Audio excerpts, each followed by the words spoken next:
BRS మాజీ MLA Balka Suman custody పిటిషన్ను మంచిర్యాల జిల్లా కోర్టు డిస్మిస్ చేసింది. బాల్క సుమన్ను కస్టడీలోకి తీసుకోవడానికి బలమైన ఆధారాలు లేవని న్యాయస్థానం అభిప్రాయపడింది.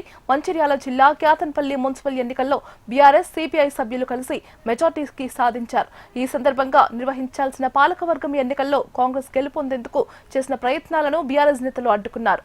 బాల్క సుమన్ను పై కేసు నమోదు చేసి జిల్లా జైలుకు తరలించారు. బెయిల్ మంజూరు చేయాలని పిటిషన్ దాఖలు చేశారు. విచారించిన న్యాయస్థానం తీర్పునిచ్చింది. ఈ రోజు బాల్క సుమన్ గారి పైన రామకృష్ణాపూర్ పోలీసులు నమోదు చేసినటువంటి ఎఫ్ఐఆర్లు అంటే రెండు ఎఫ్ఐఆర్లు, ఎఫ్ఐఆర్ నెంబర్ 40, ఎఫ్ఐఆర్ నెంబర్ 41 అంటే క్లియర్గా ఒకే ఇన్సిడెంట్ మీద రెండు ఎఫ్ఐఆర్లు చేయడం అనేది కాన్స్టిట్యూషన్ వైలేషన్ అనేది మనకు జరిగినట్టు ఈరోజు రుజువైంది.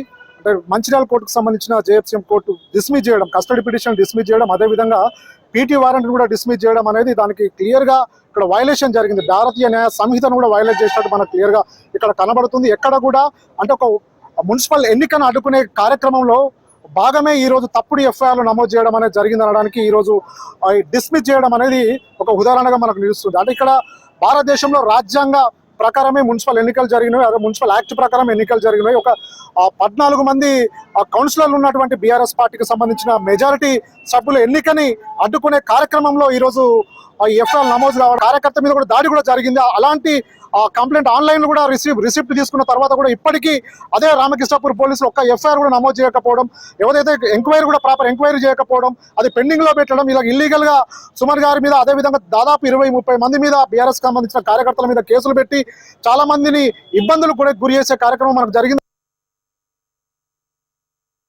ప్రజాస్వామ్యాన్ని కూని చేయడానికి ప్రయత్నించినటువంటి కాంగ్రెస్ పార్టీ, దానికి సహకరిస్తున్నటువంటి పోలీసులకు ఎదురు దెబ్బగా చెప్పవచ్చు. ప్రజాస్వామ్యాన్ని కూని చేస్తే కోర్టులు కర్కటంగా వ్యవహరించి వాటిని ఏ విధంగా వాళ్ళైతే అనగదొక్కడానికి ప్రయత్నం చేస్తున్నారో వాళ్లకు సహకరించకుండా న్యాయ వ్యవస్థ పట్ల గౌరవం ఉన్న న్యాయం దిక్కే కోర్టులు పనిచేస్తాయి తప్ప వాళ్ళు ప్రభుత్వాన్ని అడ్డం పెట్టుకొని పెట్టిన ఫాల్స్ కేసులలో సహకరించకూడదనే ఈ ఆర్డర్ యొక్క విశ్లేషణ. మేము ఇప్పుడు నెక్స్ట్ జరిగేది ఏదైతే బెయిల్ పిటిషన్ ఉందో దానిలో కూడా ఆర్గ్యుమెంట్ సబ్మిట్ చేస్తాము. ఇప్పుడు వేసినటువంటి కస్టడీ పిటిషన్లో వాళ్ళు ఏ మెరిట్స్ లేవు కాబట్టి మెరిట్స్ లేనందువల్ల కస్టడీ పిటిషన్ డిస్మిస్ కావడం జరిగింది. వాళ్ళు వేసినటువంటిది ఏదైతే పీటీ వారెంట్ కూడా ఆల్రెడీ వాళ్ళు రిలీజ్ చేసిండ్రు, మళ్ళీ రిలీజ్ చేసిన దానిలో కూడా వాళ్ళు కస్టడీకి తీసుకునే ప్రయత్నం చేసిరు కాబట్టి దాన్ని కూడా డిస్మిస్ చేయడం జరిగింది. మా కోర్టుల పట్ల అమితమైనటువంటి గౌరవం ఉంది. కోర్టు ఆర్డర్లను శిరస తప్పకుండా వాదిస్తుంది.